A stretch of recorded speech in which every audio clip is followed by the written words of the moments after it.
Hello guys, what's up? It's me again, si Mima Alicia nyo at nagbabalik ulit para sa ating panibagong video. So ito na nga po guys, pag-usapan natin itong kahudasan nga po ni Claire Eden Contreras aka Maharlika, yung paggamit niya ng chongke. Kasi itong si Maharlika literal na nagchochongke naman ata, allegedly. Kasi dito nga guys sa pinakita ko sa inyo kanina, 'di ba? Sa recent video ko, kung hindi nyo pa napapanood, panoodin nyo na lang. Meron pong title yon na HIV positive result. Dito nga po kay Claire Eden Contreras taong 2009. So ngayon nga po guys, ito. Kasi 'di ba itong si Maharlika, ang hilig talaga manira ng kapwa-tao to the point nga na sinabihan niya itong si President Marcos na maliit daw ang dinadala. Itong si First Lady Araneta Marcos, sinabihan niya na butod. Talagang grabe kong manglait. Talagang sinagad. Wala siyang pakialam sa sa feelings ng isang tao. Kung usapin politika tayo.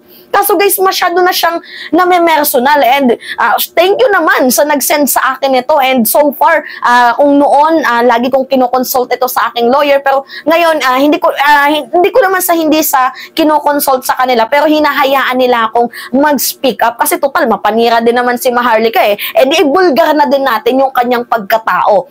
So ngayon nga po guys, ito. Kasi nga, di ba, binanggit ko sa inyo, yung HIV testing referral results ni Maharlika nung taong 2009 at nagpositibo din pala siya guys sa paggamit ng methamphetamine or yung clear crystal na kung sa Tagalog, kilala siya bilang shabu. Puta, nagchochongke kang hayop ka. Alam nyo guys, alam nyo yung epekto ng paggamit ng chongke. Una dito is nagiging violente ka.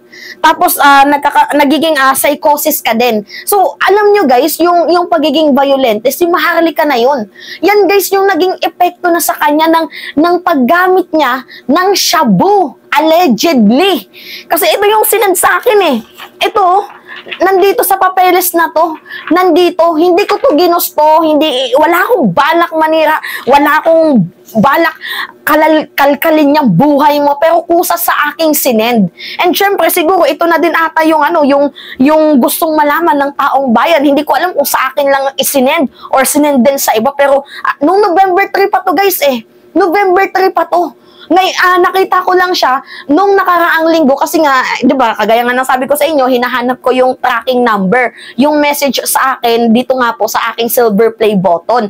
Ngunit sa hindi ko inaasahan, sabi kasi ng co-vlogger ko na tingnan mo sa spam kasi minsan sa spam message mo makikita yung tracking ng UPS dito nga sa silver play button. Nung tiningnan ko sa spam, yung nakita ko nga po guys, itong bagay na ito, which is yung 11 document, yung kung saan nilason niya yung kanyang asawa. Tingnan mo, guys, tarantado talaga, no? O, nilason niya yung kanyang asawa allegedly para sa green card at para sa insurance.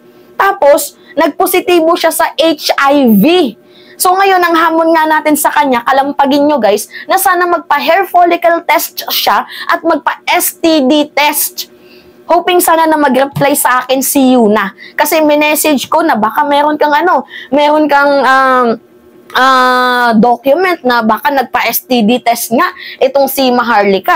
Anyway, may masend man siya sa akin o wala, mag-reply man siya sa akin sa wala. At least, we all know na ito yung mga tinatago niyang baho na I think malapit to sa kanya eh. Yung taong to, yung nag-reveal na to, I think malapit to sa kanya. And hindi ko nga din alam guys kung bakit sa akin sinend. Pero total sa akin sinend, binigay sa akin yung gampaning to. Okay, lalaruin natin. So, ngayon nga po, guys, ito. Grabe, no? Yung pinakita ko sa inyo, guys, mayroong case ID number. Mayroong nakalagay dito na case ID number. Uulitin ko kasi baka mamaya ma-misinterpret ng mga nanonood. Oo, guys, aminado naman ako na ang HIV ay pwedeng makuha through sa lahi nyo. Pwedeng mapasa or sa paggamit ng illegal na droga or di kaya sa tsurbahan. Kaso guys, parang ang pinupunto kasi nito, nagkaroon ng HIV, itong hindi ko ginajudge guys ha, kasi talagang kailangan nating maging open-minded dito. So sa mga may may sakit na na HIV, hindi ko po kayo ginajudge. Ang ko lang dito is maging open sana tayo na pag-usapan itong ganitong klaseng issue and iwasan natin hanggat maaari. Madaming klaseng treatment naman dyan, pero medyo matagal. Pero sana yung may mga sakit na ganito ay makasurvive. Hoping sana na nakasurvive na itong si Maharlika sa kanyang sakit. Pero anyway guys, kung hindi ka puta-puta, kung hindi ka pokers, kasi nandito yung picture mo na nagpuputa ka, oh. Nandito yung picture mo na nagpuputa ka. Yan yung mukha niya guys, oh. Yan, oh. 90 yan. Nung nagpuputa siya. Yan o, 1990 yan yung nagpuputa siya. Meron pa nga akong isang pinakitang picture sa inyo na kung saan itong si Maharlika ay nandoon sa iba't ibang mga klase ng ng inumin.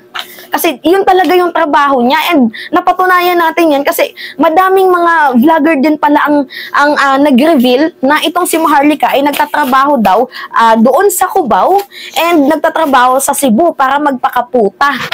Ito nakikita niyo yan? Yan siya Tingnan niyo yung muka. Tingnan niyo. 'Di ba? Tingnan niyo. Ito din yung isa. So, may history nga na nagpuputa. Yan Ang lakas mong manlait sa ating First Lady na butod. Ang lakas mong laitin na itong si President Marcos ay, merong inanakan na kamag-anak na pinsan kasi kinontent niya yan Actually, viral yung content niya na yun last year. Yan, mga paratang niya na si Jinggoy, meron daw lalaki, merong kalaguyo. Pero, shit, mas malala ka, girl. Hindi ka ba nahihiya sa mga paratang mo? Hindi ka ba nahihiya sa mga binubulatlat mong mga salita? Actually, yung napansin ko guys, parang dinidescribe niya, the way na magsalita siya guys parang dinidescribe niya yung kanyang sarili. Ganon yung nakikita ko kaya wala siyang parang nothing to lose. Kasi talagang nothing to lose naman talaga sa kanya kasi ang dami niyang baho. Ang dami niyang baho. Totoo ba yung narinig kong balita na meron kang jowang vlogger ngayon dito sa Pilipinas? Ha? Actually guys, kino-confirm, hindi pa to confirm pero merong nagsabi sa akin, isang vlogger din na malapit dito kay Maharlika, blind item na lang natin, na merong isang vlogger na kalampungan itong si Maharlika dito sa Pilipinas. So, ang clue, isa po itong rapper. At ang malala pa dito guys, bata pa sa kanya. So, ano yun? Pedophile ka? Ha? Ang ina ka, nanggigigil ako sa'yo Lakas mong makapanirang hayop ka tapos ikaw ang dami mo din palang mga kasiraan. Ang galing mong gumawa ng istorya. Ako, guys, hindi ko to kayang gawin. Hindi ko to kayang gawin yung yung HIV testing referral and results form. Hindi ko kayang gawin yan. Hindi ko kayang gawin yan. Kasi hindi naman ako magaling sa larangan ng pagsisinungaling. Kasi kung nagsisinungaling ako, hindi pa bale-bale tong istorya ko. Consistent tayo Diba?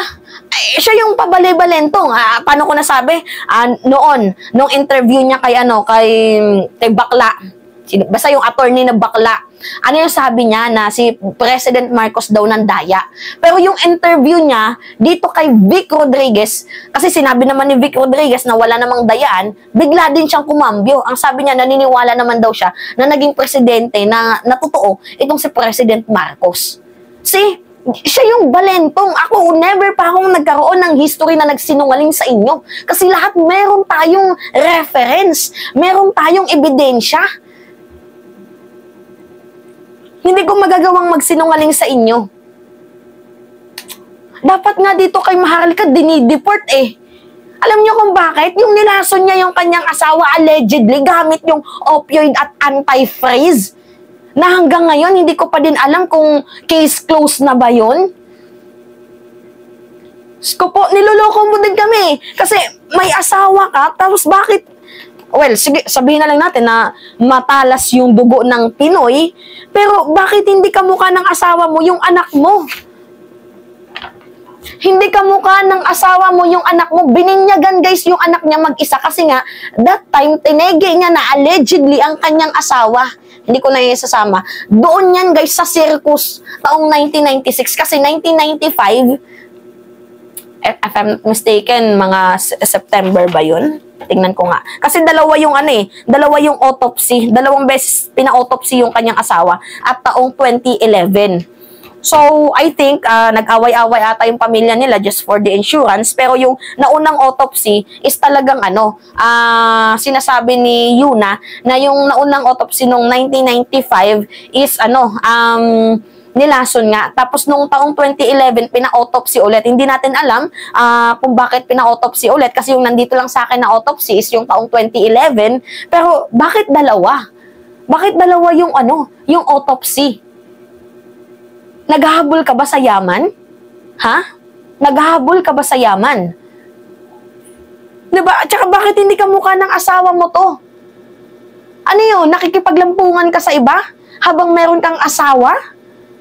Hindi maitim guys, oh. Pilipinong Pilipino. Grabe ka. Niloko mo na nga yung asawa mo. Nilason mo pa. Dapat i-report to sa dyan sa sa kinapatayuan niya, dyan sa California, kasi hindi to pwede Hindi to pwede, dapat ma-deport yan. Kung totoo man, itong mga ebidensyang hawak ko. Kasi nga, syempre, sinend lang din naman ito sa akin, pero I think hindi naman to isisend sa akin na nandito yung kanyang pangalan. Pangalan ng kanyang asawa, complete details, telephone number. Nandito kung saan banda yung provider, yung social worker na nag-test sa kanya. Nandito lahat, pati pangalan ng kapatid ng kanyang asawa. Nandito lahat. Hindi ko alam kung ano yung pinaghugutan ng sender na to, kung bakit sa akin sinend, pero well, nandito na din. So I think kailangan malaman to ng taong bayan. Kailangan ma-deport ka. Kasi yung katarantaduhan mo, pinapahiya mo yung kapwa natin Filipino. Grabe ka. Grabe. And by the way guys, wala akong sinasabi dito na nilalait ko yung may mga HIV. So, ina-advocate nga yan ni Pia, diba? Pia Wurtzbach. Ang akin lang dito, si Maharlika lang yung punto natin. Hindi natin idadamay ang iba. Huwag niyong idadamay ang ibang tao kasi si Maharlika lang naman yung tinutukoy natin dito. Kasi well, mapanira din naman itong si Maharlika. I-reveal na din natin yung kanyang pagkatao. Diba? Diyos ko po. Pedophile ka, nakikipagtsuktsakan ka sa mas bata sa'yo? Grabe. Ikaw yung bangag. Ikaw yung addict. Kasi ano yung epekto ng shabu? Nagiging violente ka. Yan na yung naging epekto kasi ganun ka na. Diba? Taste your own medicine. Kung ano yung ginagawa mo sa kapwa mo, talagang yan din yung babalik sa'yo. May hangganan din ang lahat ng ito, guys. Sana merong maglakas ng loob na pumunta doon sa Amerika, tapos hingiin sa akin itong itong folder na to with 11 document, kasama dito yung green card residency niya, hoping sana na may pumunta, kunin sa akin itong dokumentong to, ibibigay ko, and file a case. Kasi nandito lang din ako sa likod mo. Kung sino man yung maswerteng tao na pupunta sa Amerika para kasuhan itong si Maharlika, nandito sa akin yung papers. Kala nyo natitreatend ako? Kasi may nag-message sa akin, 4 guys. Ano yung message nila sa akin? Tinatakot nila ako.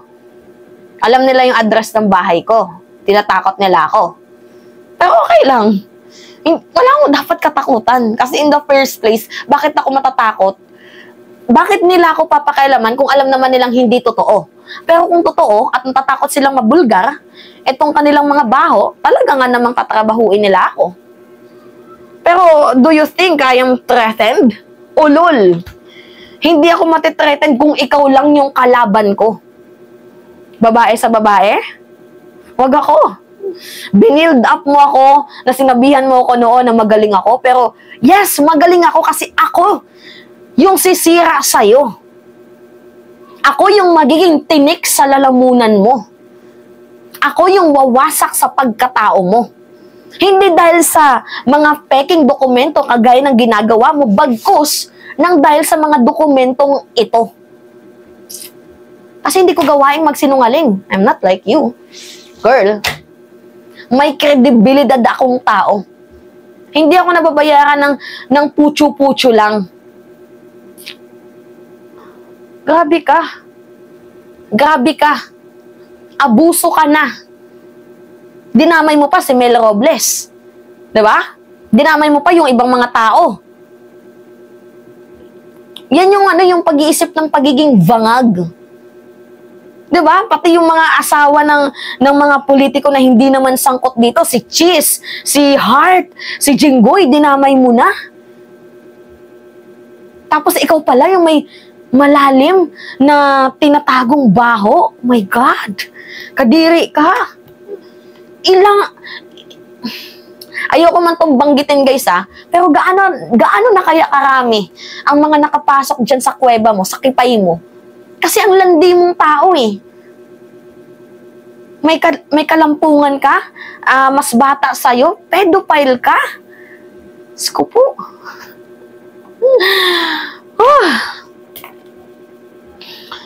So, baka next day guys, yung whole autopsy result ng kanyang asawa, I think isi-show ko na, and magtataka kayo na kung bakit kapatid niya ang nagpa-autopsy result at bakit pinipending niya.